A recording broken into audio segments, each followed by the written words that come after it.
কিন্তু কবর তোমারে ভুলে নাই। ওই কবরকে ভুলে আজকে গুনার উপরে গুনাহ করো যুবক।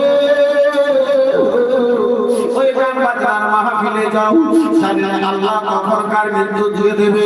কিন্তু যুবক কান খুলে শুনে নাও, কান খুলে শুনে নাও। এই বাবা জীবন ভাইরা আমার, কোন ব্যক্তি যদি চাইস মনে করে আসি ওই গান বাজনার দিকে মাহফিলে যে রাজার মুসলমান, আপনার সেই জায়গাতে যাওয়ার পরে তার যদি মৃত্যু ঘটে যায়, এই দুর্গের কাছে তো দূরের কথা আব্বাজি, জগতের সবচাইতে বড় আলিমকে যদি তারপরে তার মরণের পরে যদি দোয়া করেন আব্বাজি, জান্নাত তো দূরের কথা, ওই ব্যক্তিকে আপনার জান্নাতের সুগন্ধ পর্যন্ত পাওয়া যাবে না। মুসলমান এই যুবক জানি না কখন কার মৃত্যু হয়ে যাবে। আব্বা স্যার আমার ভাই স্যার আমার বন্ধু আমার এই মুসলমান, আপনার 1 জানুয়ারিতে আমি নিউজটা দেখতেছিলাম ফেসবুকে, আপনার কুচবিহারে একটা বিশাল বড় বাসে পিকনিক মানাবার জন্য 1 জানুয়ারি পালন করার জন্য চলেছিল। বন্ধু আমার বিরাদার মুসলমান, 40 কিংবা 45 জন আপনার সেই বাসে সওয়ার ছিল। ভোরের টাইমে বাস রাস্তাতে না গিয়ে আপনার পুকুরে গিয়ে পড়লো। এই বন্ধু আমার বিরাদার মুসলমান, জানি না কত জনের জানলেন আব্বাজি। এই আপনার পাশে কুচবিহারের খবর মহাশয় সামনে গ্রাম বাবা জীবন ভাইরা, জানি না আল্লাহ কখন কার মৃত্যু দিয়ে দেবে। এই মুসলমান, মরণ যদি ঈমানের অবস্থায় হয় তাহলে আপনার জীবনে শান্তি শান্তি, আর যদি মরণ আপনার বেঈমান অবস্থায় হয়, ঈমান হারা অবস্থায় হয়, তাহলে আপনার সারা জীবন এখানেও শান্তি, আর এই দুনিয়া চাইতে কোটি কোটি গুণ বেশি আপনার কবরে অশান্তি। হে মুসলমান, আমি আর পূর্বেও হয়তো আপনার মাঝে এই আলোচনা খানা করেছি।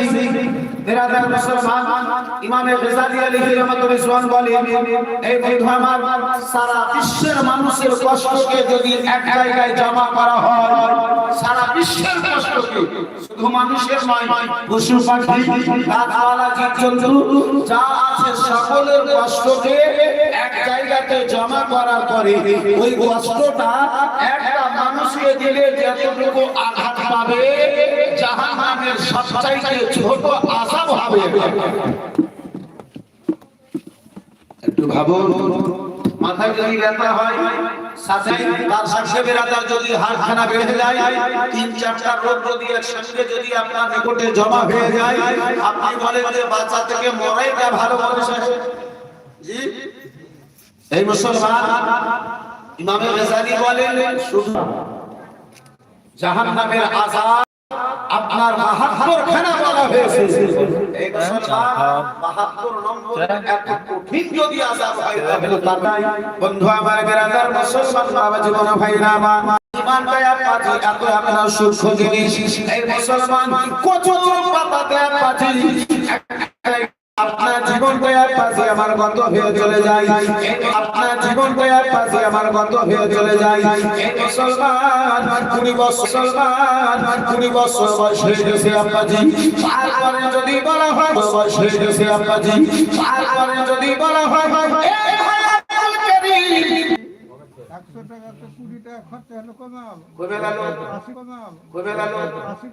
কিন্তু বয়স আপনার কমে না, কিন্তু বয়স আপনার কমে না, বয়স কমে না। ই খাপা বুঝে না, আরে খাপা আল্লাহ তোকে 80 বছর দিয়ে পাঠিয়েছে, 20 বছর 25 বছর চলে গেছে, আর তোর আছে কি? বন্ধু আমার বিরাদার মুসলমান বাবা জীবন ভাইরা, আলোচনা করতেছিলাম বাপজি আমার, আজকে আমরা মরণকে ভুলে গেছি। হযরতে মুসা আলাইহিস সালাতু ওয়াত তাসলিমের বিরাদার যুগে, তিনার যুগে, তিনার সময় একজন মানুষ যেন বাবা স্বপ্ন যুগে দেখতেছে, স্বপ্ন দেখতেছে। আজকে আমাদের দ্বারা হয়ে ঘুমিয়ে আছে আপনার টিনের ঘরে, কিন্তু আমরা স্বপ্ন দেখি 5 তলা বিল্ডিং